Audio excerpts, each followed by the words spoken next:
ফেনী জেলার একটি উপজেলার নাম ছাগলনাইয়া। ছাগলনাইয়া নামের উৎপত্তি নিয়ে সমাজে তিনটি গল্প রয়েছে। কোন গল্পটি সঠিক, কোন গল্পটি মিথ্যা, এ নিয়ে লেখক, গবেষক ও বিশ্লেষকদের রয়েছে অনেক মতামত। কেউ বলে থাকেন নোয়াখালীতে মহাত্মা গান্ধীর ছাগল চুরির ঘটনা থেকে ফেনীর ছাগলনাইয়া নামের উৎপত্তি।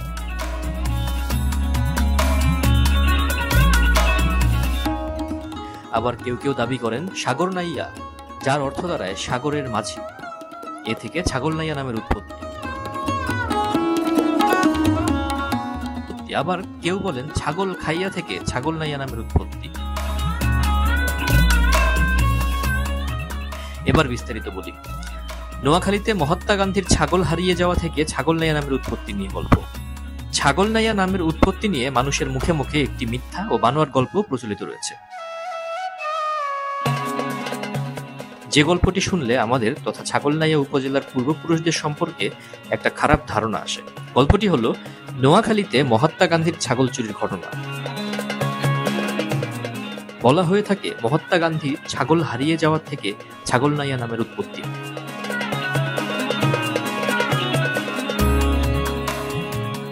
উনিশশো সালে মহাত্মা গান্ধী নোয়াখালী এসেছিলেন। ওই সময় মহাত্মা গান্ধীর ছাগল হারিয়েছিল নোয়াখালীর চাটখিলে। ওই সময় চাটখিলেই মহাত্মা গান্ধীর ছাগল জবাই করা হয়। ওই ছাগলের রান্না করা মাংস মহাত্মা গান্ধীকেও খাওয়ানো হয়েছিল বলে জানা যায়।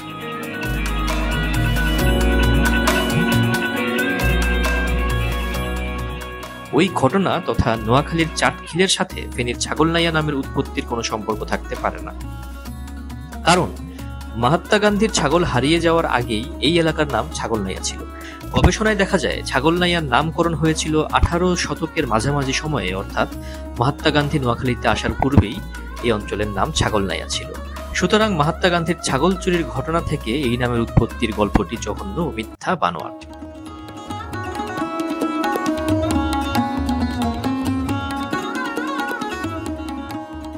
সাগরনাইয়া এই নাম থেকে ছাগলনাইয়া নামের উৎপত্তি নিয়ে আরেকটি গল্প। কেউ কেউ দাবি করেন সাগর নামটি ভুলক্রমে ছাগল হিসেবে লিপিবদ্ধ হয়ে সাগরনাইয়া নাকি ছাগলনাইয়া হয়ে গেছে। সাগরনাইয়া নামের অর্থ সাগরের মাঝি।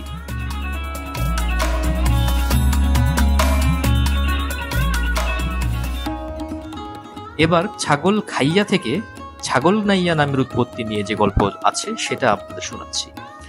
আমাদের ছাগলনাইয়ার নামকরণের উৎপত্তি নিয়ে আরেকটি গল্প রয়েছে। গল্পটি সত্য নাকি মিথ্যা এ নিয়ে লিখিত বা অলিখিত ইতিহাসের অংশ হিসেবে কথিত গল্পটি কম গুরুত্বপূর্ণ নয়।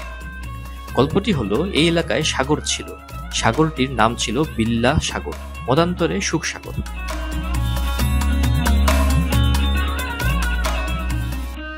বাংলাদেশের লোকজ সংস্কৃতি গ্রন্থমালা ফেনী বাংলা একাডেমির রেফারেন্স, পৃষ্ঠা নং 111। বইটিতে সাগরটির নাম বিল্লা সাগর, মতান্তরে সুখ সাগর লেখা আছে।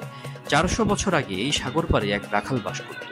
রাখাল এখানে ছাগল পালন করে জীবিকা নির্বাহ করত। একদিন রাখালের খুব ক্ষুধা লাগলো ছাগলেরও। একদিকে ছাগল গেল সাগরের কিনারায় পানি খেতে, রাখালও বাসায় গেল খাবার খেতে। ওইদিকে সাগরে একটি জোয়ার এসে ছাগলগুলোকে ডুবিয়ে নিয়ে গেল। রাখাল ঘর থেকে ফিরে এসে দেখলো তার আদরের ছাগল একটাও নাই। তখন সে বুঝতে পারলো জোয়ার এসে তার ছাগলগুলোকে নিয়ে গেছে। তখন রাখাল ওই সাগর পাড়ে বসে নিজের মাথা নিজেই মাটিতে আঘাত করতে লাগলো। সাগরের প্রতি ক্ষুব্ধ হয়ে সাগরকে ছাগল খাইয়া ছাগল খেকো বলে সাগরে ঢিল ছুটত। মানসিক ভারসাম্য হারিয়ে মুখে ছাগল খাইয়া নামটি শুনত এবং সাগরে ঢিল ছুঁড়ে মারতে দেখত।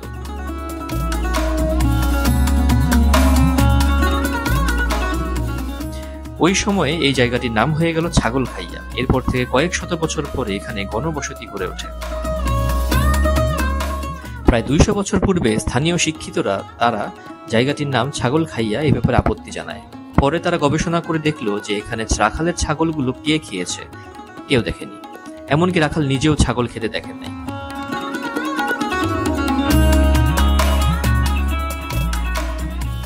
গবেষণার পর ওই সময়ে তারা ভাবলো রাখাল এসে দেখলো ছাগল নাই, তাই এই জায়গার নাম হওয়া উচিত ছাগলনাইয়া।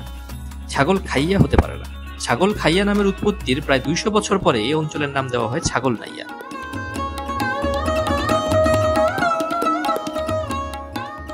ছাগলনাইয়া উপজেলার নাম পরিবর্তনের পক্ষে বিপক্ষে মতামত আছে। কেউ কেউ ছাগলনাইয়া নাম পরিবর্তন করে সাগরনাইয়া নামকরণের দাবি তুলেছে। আমি তাদের দাবির প্রতি শ্রদ্ধাবোধ রেখেই জানতে চাই, যদিও সাগরনাইয়া থেকে ছাগলনাইয়া নামের উৎপত্তি, এটাকে ভুল লিপিবদ্ধ হয়ে থাকে, অথবা আরেকটি কারণ হতে পারে সাগর উচ্চারণ করতে গেলে স্থানীয়রা অনেকেই ছাগল উচ্চারণ করে থাকে, এটি একটি কারণ হতে পারে।